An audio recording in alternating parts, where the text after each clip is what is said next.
Hey guys, I want to welcome you back to another episode of Pistons Talk Podcast. We're joined by a very special guest, Drew. Is it Gann? Gann, yes, Gann. Gann. Drew Gann from the Two Bucks. Is it the Two Bucks Sports Podcast? So, Yeah. Thank you so much for joining me today. Yeah, thanks for being here. Thanks for having me. I'm excited to talk Pistons. This is a matchup that I feel like two teams that kind of have some shared identity about it. You know, JB Bickerstaff wants the head coach of the Memphis Grizzlies. Jalen Duren wants the player for the Memphis Tigers. You know, we've Jay I'm Jay Nivey. His mother was an assistant coach for the Grizzlies for a long time. So yeah, lots of parallels here.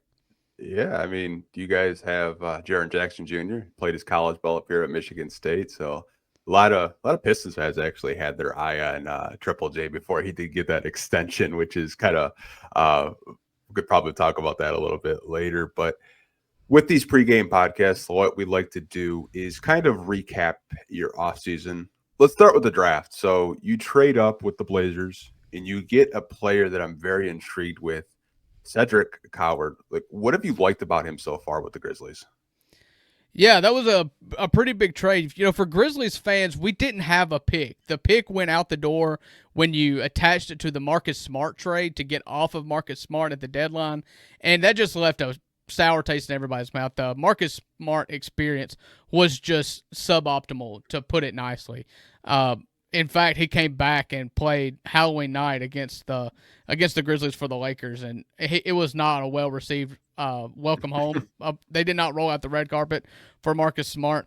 But, yeah, so you don't have your pick because of Marcus Smart, and then a bombshell trade happens when you trade Desmond Bane to the Magic for 4 first-round picks and KCP, and then you use 2 of those first-round picks to move up again to 11 to take Cedric Coward. And so in the meantime, before the draft, between the Desmond Bane trade and the draft, we only had like 10 days to like really sink in. And I'm not like a big college basketball nerd. I love Ole Miss. That's my college that I prefer. And I'll keep up with them, but it's more like a hobby. I'm not the NBA guy that does all the draft analysis, the scouting, all that. That's somebody else's job.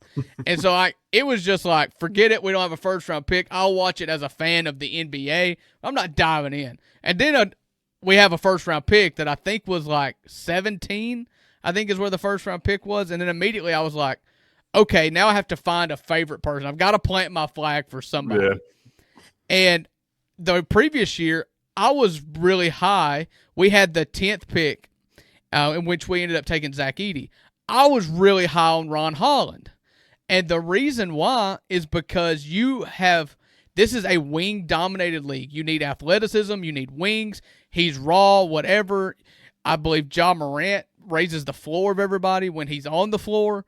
And so just kind of take your swing at the big, athletic, who could be a superstar. And so that's kind of my mindset. I was wanting to do that again. And so I started looking in that 17 range and just kind of following the mocks. It's probably a good place to start. You don't ever want to follow them completely, but that's where I wanted to start. And in that range consistently was Cedric Coward. He was the darling of the draft, of the combine, the underwear Olympics, as some may call it, the combine nut. And I was like, okay, I just got to find out more about this guy. And so I just started looking into his film. He played at Eastern Washington against Ole Miss a couple of years ago, and he kind of stood out just because he looked like somebody who shouldn't be playing at Eastern Washington, even though the production may not have been there. But what really sold me on him, and I planted my flag for Cedric Coward way before draft night, and what stuck out was just the way that he talks. He speaks presidential. Jaren Jackson Jr. was this way to a bit as well, because you can tell the guys who's got a family member in the league. With it was his dad, who was a vet. He always said the right things. There was just something about Cedric Coward. He said everything right, and he had the measurables. So in my mind, I was thinking, okay, this guy's got the measurables. I don't like taking people just basically purely on measurables and upside and all that kind of stuff. But if I'm going to pick somebody who I think has the upside, he's also got to have the mindset to where I would bet this guy would reach that ceiling. And when you listen to him talk, it's like, okay, if anybody is going to reach their ceiling, it's that guy. And if that guy at that size, that wingspan, that shot reaches his ceiling, good grief, he could be special. And then as the draft got closer, he started shooting up the draft boards. The Grizzlies are 17, and I'm like, you're not going to get him. So then you're thinking, like, there's some – at 17, I mean, it's just a total crapshoot at that point. Like, you just don't know. You have no idea who's going to be good, who's going to be not. And then on draft day, they made the trade with Portland to move up, and then that Cedric Howard's going to be the pick. And I was over the moon. But again, you're just like, okay, this is upside, right? This is something you're going to stash. You know, you're going to plug him in with Ja. Maybe he can finish some alley-oops. Maybe he can play some situational defense, get 10, 12 minutes a game. He didn't play preseason for rehabbing the shoulder injury he had in college. But Buddy immediately, he is the fourth best player on this team. And I don't feel like I'm being hyperbolic at all. He has been absolutely amazing. And it's not just counting numbers. Like, you can look at counting numbers. His three-point shooting percentage is like 60-something, which is not sustainable. No. But you watch what happens to the Grizzlies when he walks onto the court. That rookie increases the level of hustle of the veterans on that court. He has such a sway in the mindset and the attitude of that team as a rookie. It's absolutely incredible. To be honest, like, I was curious because I do a lot of draft stuff. I always had him in my top 10. And then when I saw you guys make that trade on draft night, I'm like, okay, what are they up to? And then you guys select them. And I'm thinking in the back of my head, Memphis has been really missing a wing like that to pair with Jaren Jackson, to pair with Ja. And it's just a seamless fit. He's not playing like a rookie right now. He's playing like a 4 or 5 year vet out there with you guys. So I absolutely love that pickup for you guys in the draft. You guys always, to me, I feel like you're some of the best talent evaluators in the NBA. You guys have our guy Tayshaun Prince down there working in the front office.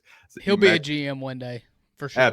Absolutely. Zach Kleiman, really good, front office executive. I've always been kind of a fan of the Grizzlies drafts from afar. You guys just really get the value of your draft picks, in my opinion, anyways. Yeah. Zach Kleiman does a really good job. It's not the best GMs. It's kind of like, a Major League Baseball hitter. It's like the best GMs are never going to hit 100%, but he hits good enough. But the one thing that's always eluded him was that wing, the Cedric Howard position.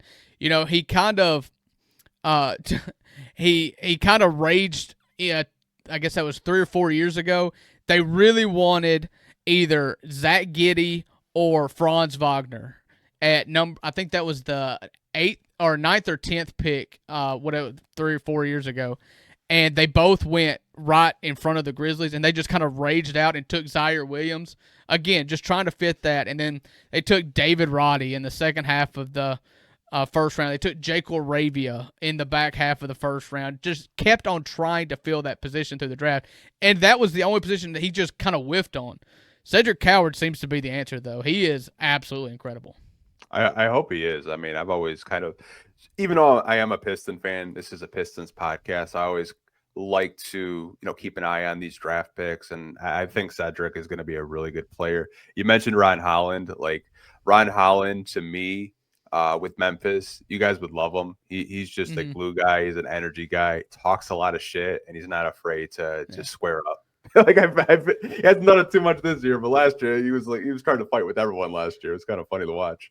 Well, you think about an outsider's perspective of the Grizzlies, and that 2022-2023 season was like the peak of this Ja Morant era Grizzlies team. That's when they had Kyle Anderson, DeAnthony Melton, all that bunch of guys, and they were chirping at LeBron, they were chirping at Durant, anybody. They were not scared of anybody, and they had that. They were the original. OKC bit our style, but they won a championship, so it's theirs now.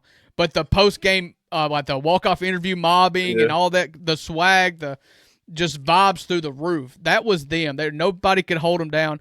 But since they got rid of the old heads like Kyle Anderson and DeAnthony Melton, there's been an absolute void of just personality, I guess.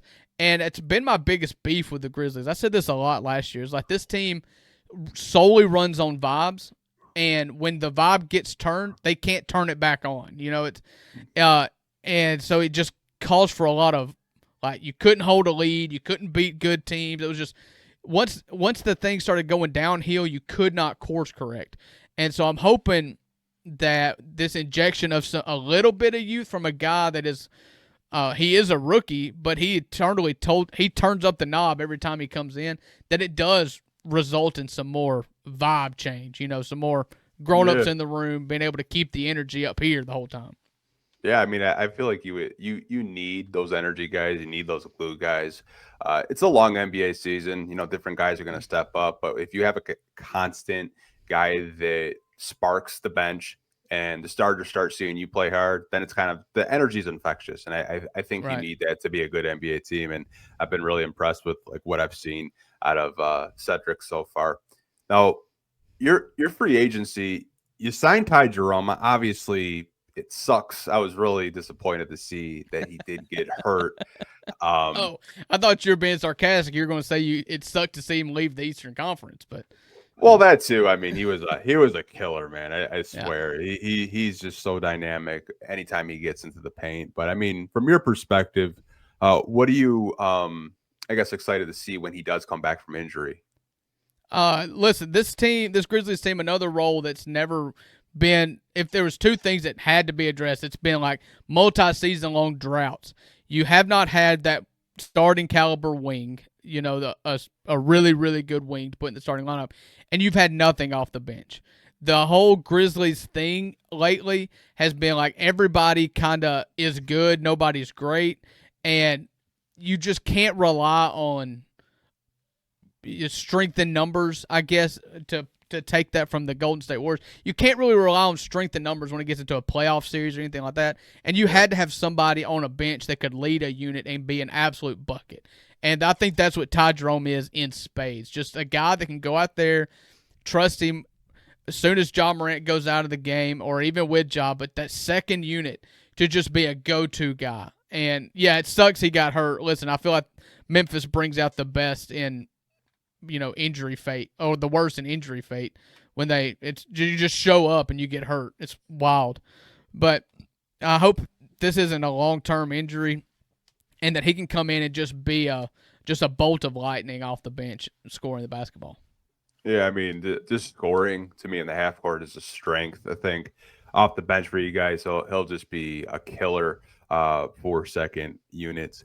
Now, a player that I talked about a lot on my podcast, Santi Aldama.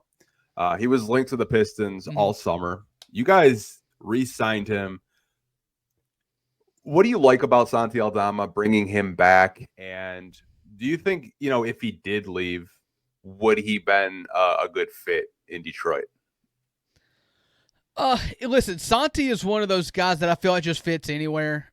Mm-hmm. But what you've got to do is kind of temper your expectations. I don't know that you can pencil him in or put him in pen in a starting lineup on any team, really. Like, he's long, he can shoot, he blocks shots, he's a really good rebounder. But like, it's one of those things, if you give him 18 minutes, he's going to get you like 13 and 6. If you give him 40 minutes, he's going to get like 13 and 6. Like, there's just a cap there, a ceiling there.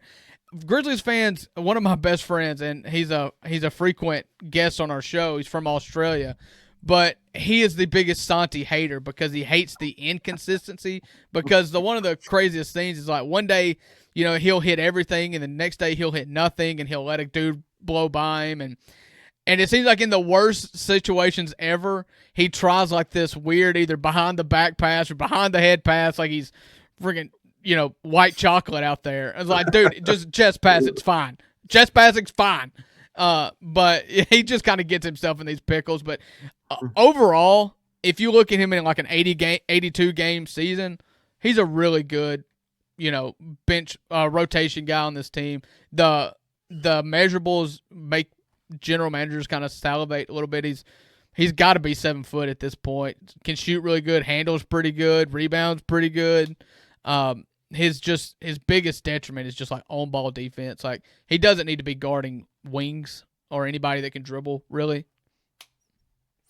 Yeah, I mean, when I was looking at his numbers, as Pistons fans, like anytime we're linked to anyone, they go down the numbers and they're comparing him to Tobias Harris, which Tobias Harris is like when we're talking about Tobias Harris, Pistons fans have a love-hate relationship with him because he'll get you 14 and 6. Right. And there's other nights it's like 8 points and fans crash out. Right. I've been a fan of Santi Aldama from afar. I thought for the value you guys got him, what was pretty good in my opinion. I never, anytime we're linked to like these free agents, it never happens, man. It just never happens. Well, Detroit is a market that it's obviously bigger than Memphis, but I feel like they're in the same vein. Yeah. Memphis, I've just learned and have accepted, and all Grizzlies fans should do the same. And you can tell me if Detroit's the same way. But if you're going to build the team, you got to build it through the draft. For one reason or another, free agents don't want to come here. You just accept it. Memphis is the smallest market in the NBA. You can talk about, all these sponsorship deals and what's in the Memphis and all. Like, it's just not here. And for some reason, Memphis is always for some reason linked with Kevin Durant. Like, a Kevin Durant to Memphis trade has been floated 18 times. And every time I'm just like, guys, like, he's not going to resign. He's in the last year of his deal. Like, are we really going to mortgage the farm for Kevin Durant? But it's just, you've got to accept that as a Grizzlies fan. And you may agree, but that's the thing. The reason why Zach Kleiman has been so good here is because he just kind of realizes what's out there and how to build a team in a small market. And you got to think at some point maybe the Grizzlies are competing in the back half of the season at trade deadline and they make that big swing that they've yet to make. But they've just been so content on just drafting really well and go getting guys that for like the Ty Jerome's and that of the world. The best free agent signing the Grizzlies ever did was Tony Allen and Zach Randolph. It's just how it is. First team all defense. I remember. I remember those grit and grind teams. They were a lot of fun to watch with Marc Gasol, Zach Randolph, Mike Conley. Like outside, like because we pride ourselves on defense up here, right? And we used to. When I used to watch, the NBA, the Grizzlies were my Western Conference team because you guys were just tough nose. You get in a fight, no one's messing with Zach Randolph. I'm sorry, no one's messing with that guy. But I mean, to kind of answer your question, it's kind of the same here in Detroit. We just went through probably one of the craziest rebuilds you could imagine.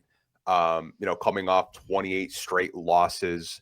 Hiring Monty Williams, who didn't want to be here, benching Jaden Ivey for Killian Hayes, who couldn't shoot a lick.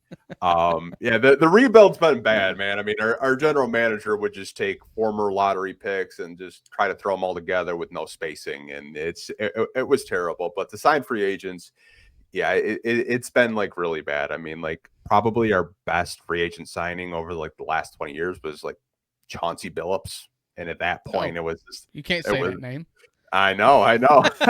I still love Chauncey, man. I do. I mean, he brought a championship to the city. Right. It kind of sucks what's going off like on the court with all the gambling stuff and allegations. But I mean, like to your point, like Detroit's a small market too. It's just you have to build through the draft if you want to be successful. Like I think once you start winning, then the free agents kind of look at you that way. But we're not New York's. We're not the Lakers. We're not going to get those sexy free agent names. And then I feel like we've been linked to Devin Booker for like I don't know how long. It's just not going to happen. But I mean, just from afar, man, it's just I feel like there's a lot of similarities between the Grizzlies and the Pistons. I agree with you for sure. So I wanted to talk about Ja Morant. This is your perspective. Let's do it. Obviously, he's going to be suspended for today's game. Like, is it getting just blown out of proportion with the way the media is talking about him? And you see pictures of him like not being in the huddle. What's your stance on this whole just like fiasco right now with him? Well, This is something that the Memphis Grizzlies has never dealt with. Even in our heyday, we did not have a superstar to the level of Ja Morant.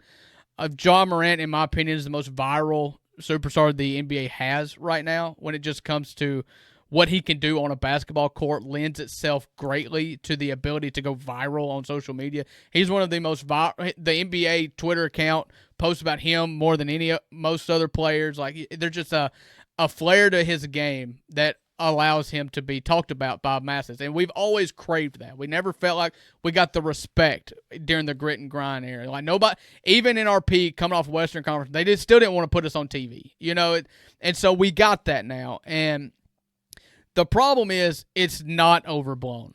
I was extremely critical last season of Ja Morant. It's the start of the whole, can he just behave? And 2 years ago he had the social media incidents, and we all backed him on that. Memphis rallied behind him. That's what Memphis does better, in my opinion, than any other place in the world, is they back their own.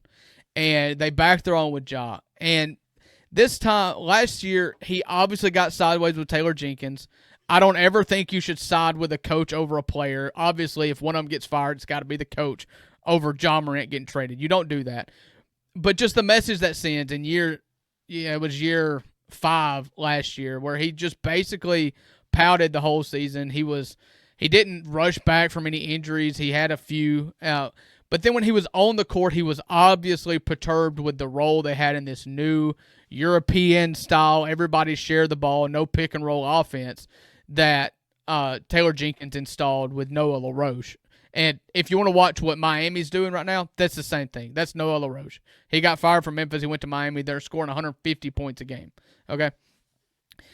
Ja Morant was asked to more or less be a decoy. He's not the primary ball handler. He's not getting the primary actions.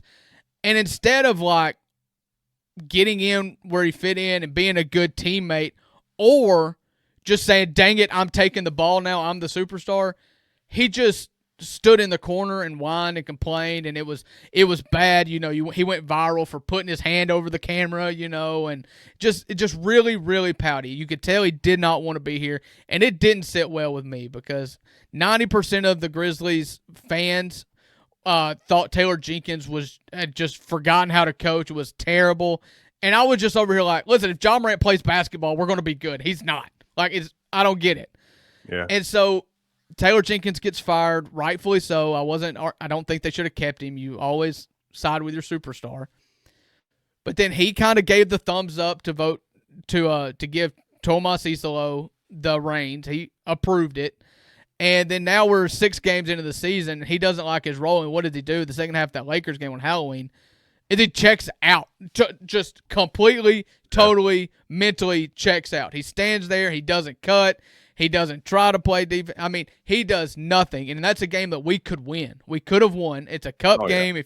Whether you care about the cup or not, it does they put it in a special category over here, and you play for a little bitty trophy. And he just completely and totally checked out, and then went into the post-game press conference and just threw his coach under the bus. So he is going to serve a suspension, and that we're recording this Sunday afternoon before the Toronto game. So the Grizzlies in Toronto play at 6 o'clock y'all's time, Eastern time, on Sunday. This is pre that. Ja will serve a 1-game suspension. To my knowledge, he's not in Toronto because the whole team went to Game 7 last night in the Toronto and Dodgers World Series game. He wasn't there. And so I think that this game is very critical for him. Tomas is one of those guys, he's kind of prided himself on being a man, being very honest, blunt. The Finnish people, he's from Finland, those people are known for just they don't make small talk. They just go to business. It's not, how's the weather, how's your mom and them. It's, this is what you're doing wrong. You're hurting the team. You need to fix it. And Ja, allegedly that conversation happened. Ja didn't take it well. He's going to serve a suspension, and he's going to come back and play against the Pistons on Monday night.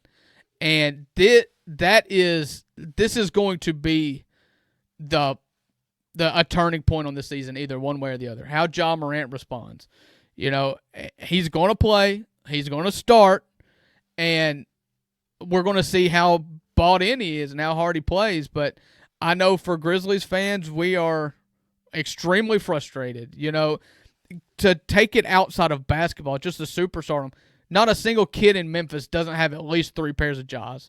You've got 3 jerseys. He is ours. He is on this pedestal. We love him more than his mama loves him here. Like, we would do anything for Ja Morant.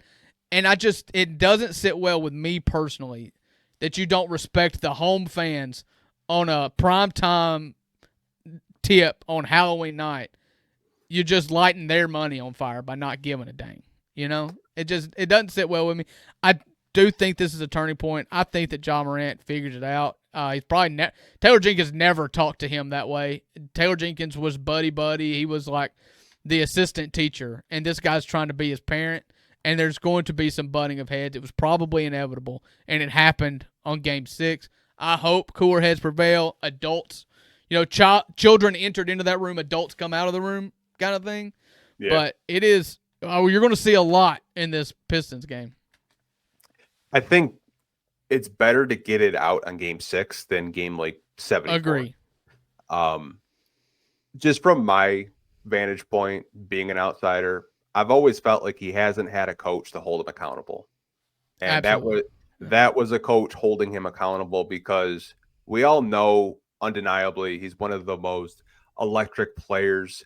I went to a Pistons Grizzlies game, and just some of the dunks, some of the acrobatic finishes, like, he is so fun to watch. And it would suck if just the way it transpired, like, you don't want like a Jimmy Butler situation in Miami where, it's just like, just trade me, I don't want to be here type of thing. Right. And I'm sure you guys don't want that either, because you haven't had someone box office. You guys haven't had someone that can, bring in those tickets, put the butts in the seats. I really feel like they can hash things out.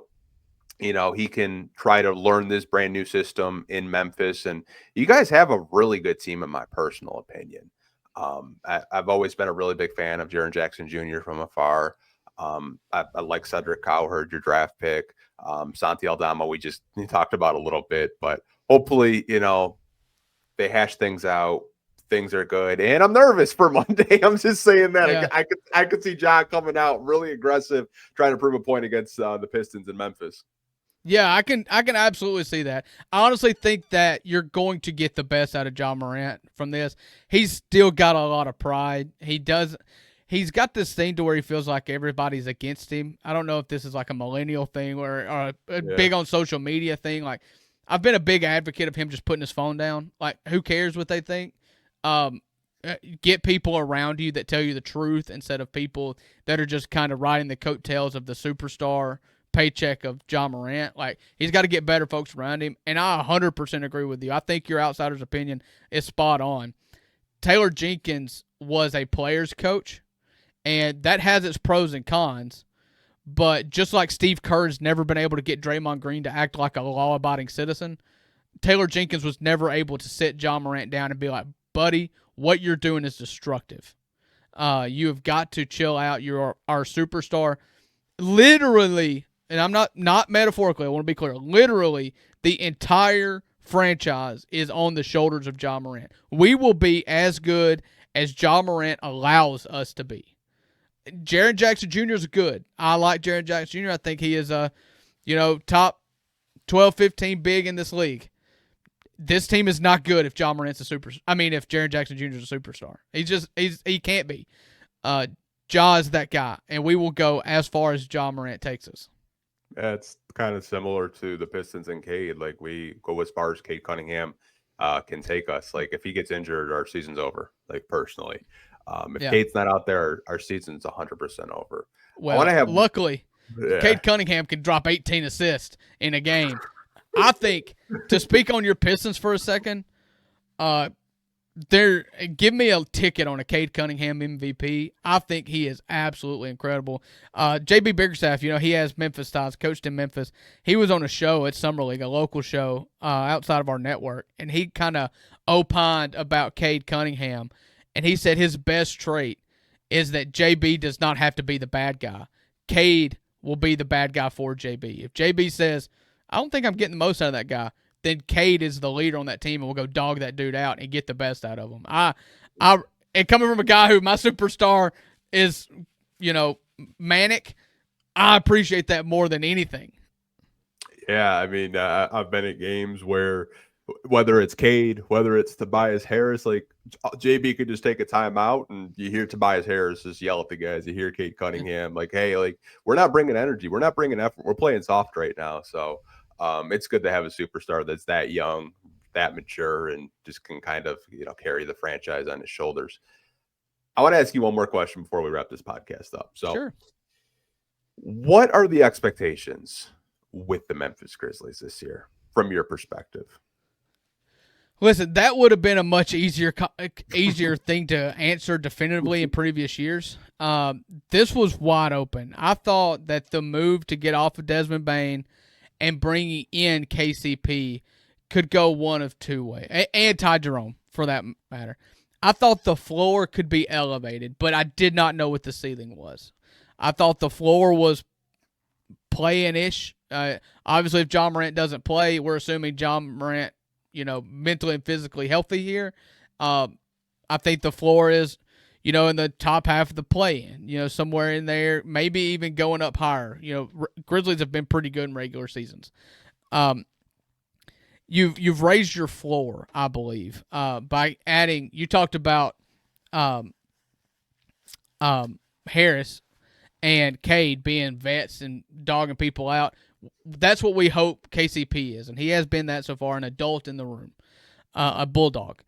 And so you add KCP in there to keep things afloat, keep people accountable.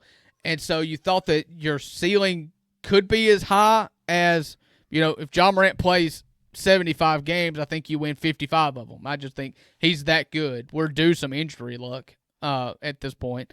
And so I feel like the ceiling was indeterminate. It could be as high as a home playoff series in round one. Certainly Cedric Coward makes me think that that's absolutely possible if he's going to be that good of a contributor for the whole year. Going into the season, this is what my pick was. I thought that the Grizzlies were going to be in between the 6 and the 8 seed in the West. And that doesn't, to me, a lot of people thought that was a shot at the Grizzlies. It's not. I think that you start looking at the teams in the West, and who can you say that the Grizzlies are definitely better than? It's a pretty long list. Like Houston, Golden State. I mean, Memphis is in the list there with like Dallas, and so it's not Denver, Los Angeles. I mean, all these teams are going to be better than the Grizzlies should be, and so I thought the Grizzlies were going to be within the 6 and the 8 seed in the West. Obviously, you got to have health. You're starting this season off with no Zach Edey, no Brandon Clark, so your front court is very slim. You're playing a lot of Santi Aldama at the 4, which I don't think is his best position. You're seeing a lot of the Australian brethren, Jock Landale, starting the games with us. And so, like, you've got to kind of survive here. The Pistons are actually the first game in just an absolute freaking gauntlet the Grizzlies are about to go through over the next 6 or 7 games. And so I think that their best case scenario, I think they dodge the play-in, but they're not like a 2 seed, like they were, 2 and 3 years ago. I think they're more along the lines of a 6, 7, 8 seed in there. Yeah, the Western Conference is just a juggernaut. I mean, I don't feel that you guys are Pelicans bad, but I think you're good. I think you're good enough to at least compete for the playoffs, possibly, miss the play, and hopefully you're a top 6 seed with the healthy Ja Morant, buys into more of the coach. Jaren Jackson Jr. just got to stay out of foul trouble. I feel like he's just one of those bigs, man. I was just like, if you just stay out of foul trouble, man, you'd be so good. Jared, I know of all my favorite like guys from Michigan have like Zach Randolph, for instance. They're all just bulldogs, man. They're tough, hard nosed. Buddy, Jaren Jackson Jr. ain't that. Like it frustrates me here in year 7 or 8. He was drafted in 18, so I guess this would be his 8th season. It frustrates me and us as Grizzlies fans to see him just like get the ball ripped from him a lot, and he's having to learn a new role this year because he's getting doubled a lot, so he's having to figure it out. But I think that the future is still extremely bright with the Grizzlies for sure. Yeah, I think, kind of resetting with the Desmond Bane trade and getting some draft picks and getting a champion in KCP, a really good perimeter defender. I think it's just kind of like a reset year. If you do make the playoffs, cool. If not, you can kind of reevaluate the franchise and see like where you guys want to build around Ja Morant and how you can kind of, elevate yourself in the Western Conference. I do think this game's going to be really good. I think there's going to be a lot of eyes focused on Ja Morant. I think we might see a JD game like he had against Dallas, personally, just the way he's been attacking. Yeah. He's still 21, man. He's like 260 pounds. He just looks like he looked like that in college as a freshman. And he was in that James Wiseman class, and everybody was kind of bummed that James Wiseman wasn't going to play, and it was kind of messy from the start. And then Jalen Duren just took over, made everybody forget about James Wiseman. He's been incredible. Grizzlies fans keep in the past. It's way past that time now. But like they were like, you think they would get off of Duren? He's on their bench. Could we get Jalen Duren? That's gone now. The Grizzlies, for the same reasons I said earlier, you're down Zach Edey, you're down Brandon Clark. Your front court really small. Jaren's not known to be a rebounder. Like that's just not his kind of role, and he hasn't excelled at that. Detroit's a bad matchup when you've got guys like big guards like Cade and Jalen Duren.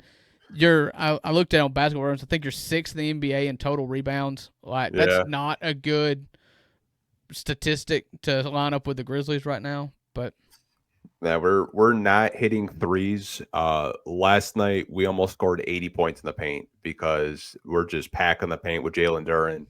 You have Asar Thompson, who we haven't even mentioned out there. He's only 6'6", but man, he crashes the glass like he's a 7-footer. I love them boys.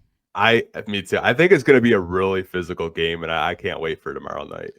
If you want to know how a Grizzlies game goes, look and see what the rebounding numbers are and the shooting percentages, because the Grizzlies have always excelled. This is what I was kind of talking about, vibes too. Like if things are going well, it's because they're forcing some turnovers, they're rebounding, getting out in transition, they're moving.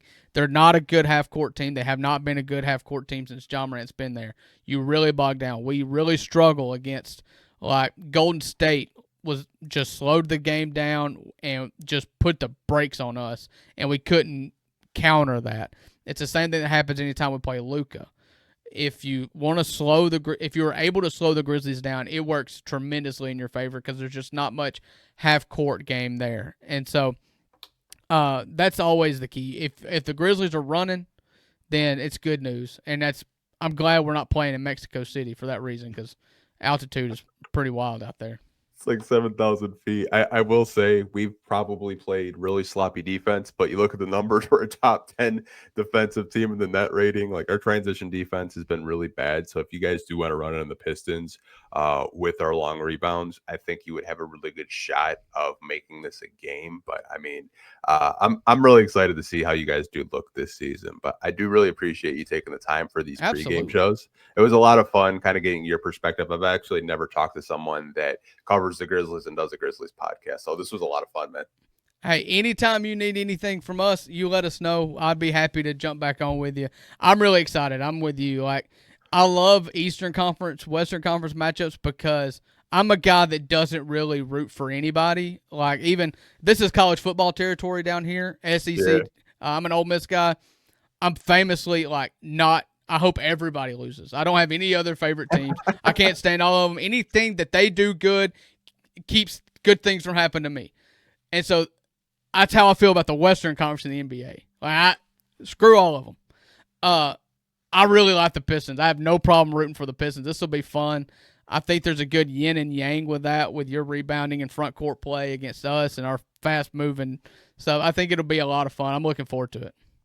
I do want to give you the floor, though, before we do wrap this podcast up, to plug and promote where people can find you, the podcast that you do run. So the floor is yours to just let the people know where they can find you at. Yeah, appreciate that. I am one half of the $2 Sports Show. We are a daily sports show. Excuse me, a daily sports show that airs on YouTube and Twitter at 11 a.m. Central Time every single day. We are part of the Bluff City Media podcast group. We have 3 daily shows at 7:30, 11 is our show, and at 1 o'clock. And then we also do a post-game show after every game. We do Memphis Tigers stuff. We do a lot of college football on our show. We've got everything. You can tune into all of it on the Bluff City Media YouTube page. You can follow us on Twitter, but just go if you want any Grizzlies information at all. Bluff City Media's YouTube page is where you find it. Well, I will link all that down in the description below for people to check it out. Go follow you guys because it's really cool to hear outsider perspective. It's cool to hear that, Memphis fans like Detroit. Even though DeMarcus Cousins is kind of saying we're like the grit and grind Grizzlies. I don't think we're there yet, but did he say that? Yeah. Yeah, he said it. Isaiah Stewart and Jalen Duren remind him of this kind of like how physical. We share so much. Aretha Franklin, everybody leaves back in disco days and the soul music. It was all up in Motown. So a lot of them came from the Memphis blues background. There's a cross path it was frequently traveled between Memphis and Detroit all the way down the line. Yeah, for sure, man. Well, again, I appreciate you making the time for me today. This was a lot of fun. We will see you guys later on our Detroit Pistons versus Memphis Grizzlies post-game show later tonight. Take care, you guys. Have a good day.